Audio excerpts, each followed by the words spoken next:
നമസ്കാരം. Middle ഈസ്റ്റിലെ US സൈനിക താവളങ്ങൾക്ക് നേരെ ഇറാന്റെ ആക്രമണം തുടരുന്നതിനിടെ ദുബായ്, അബുദാബി, ദോഹ, മനാമ എന്നിവിടങ്ങളിൽ നിന്നും പുതിയ സ്ഫോടന ശബ്ദങ്ങൾ കേട്ടതായി റിപ്പോർട്ടുകൾ. ദുബായിൽ നിരവധി സ്ഫോടനങ്ങളുടെ ശബ്ദം കേട്ടതായി വാർത്താ ഏജൻസിയായ AFP റിപ്പോർട്ട് ചെയ്തു. മനാമയിലും ഖത്തറിലും സ്ഫോടന ശബ്ദങ്ങൾ കേട്ടതായി റിപ്പോർട്ടുകളുണ്ട്.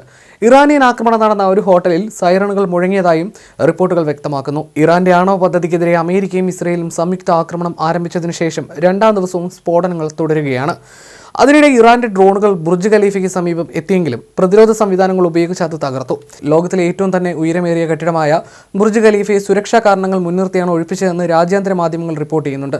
ലോക മാധ്യമങ്ങളിലെല്ലാം ഇത് വലിയ വാർത്തയാകുകയും ചെയ്തു. പാം ജുമീറയിലെ ഫെയർമോണ്ട് ഹോട്ടലിൽ ഡ്രോൺ പതിച്ചതിനെ തുടർന്ന് കെട്ടിടത്തിന്റെ താഴ്ന്ന നിലകളിലും തീ ഉയർന്നത് ആശങ്ക പടർത്തിയിരുന്നു. സംഭവ സമയത്ത് ഹോട്ടലിലുണ്ടായിരുന്ന വിദേശ വിനോദസഞ്ചാരികൾ ഉൾപ്പെടെയുള്ളവർ ബേസ്മെന്റുകളിൽ അഭയം തേടി. ഇതിനിടെ ഇറാൻ ഇസ്രായേൽ സംഘർഷ പശ്ചാത്തലത്തിൽ മുൻകരുതൽ നടപടിയായി ദുബായ് ഗ്ലോബൽ വില്ലേജ് അടച്ചിട്ടു. സന്ദർശകരുടെയും ജീവനക്കാരുടെയും സുരക്ഷ കണക്കിലെടുത്താണ് തീരുമാനം.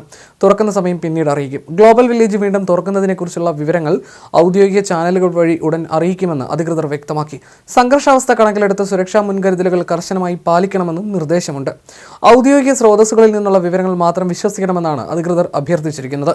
അതേസമയം ഇറാന്റെ തിരിച്ചടിയിൽ രൂക്ഷമായ ആക്രമണമാണ് UAE നേരിടുന്നത്. UAEക്ക് നേരെ ഇറാന്റെ അതിശക്തമായ മിസൈൽ ഡ്രോൺ ആക്രമണമാണ് ഇതുവരെ ഉണ്ടായിരിക്കുന്നത്.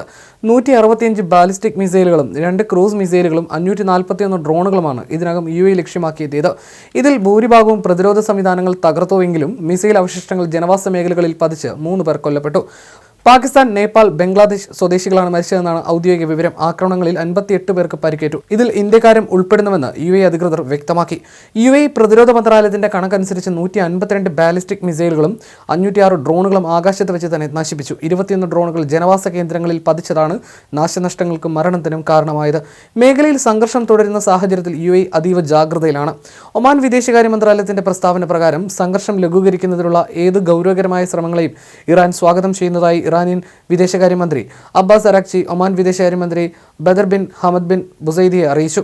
ഇറാനും അമേരിക്കയും തമ്മിലുള്ള ആണവ ചർച്ചകളിൽ ഒമാൻ ഒരു മധ്യസ്ഥനായി പ്രവർത്തിച്ചു വരികയാണ്.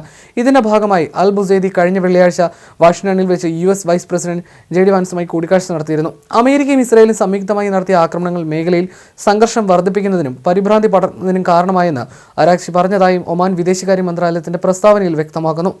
അതിനിടെ ഇറാൻ പരമോന്നത നേതാവ് അലി ഖമീനിയുടെ വേർപാടിൽ അനുശോചനം രേഖപ്പെടുത്താൻ ഇറാന്റെ പിന്തുണയുള്ള ഹിസ്ബുള്ളയുടെ 100 കണക്കിന് അനുയായികൾ ബെയ്റൂട്ടിന് തെക്ക് ഒത്തുകൂടി.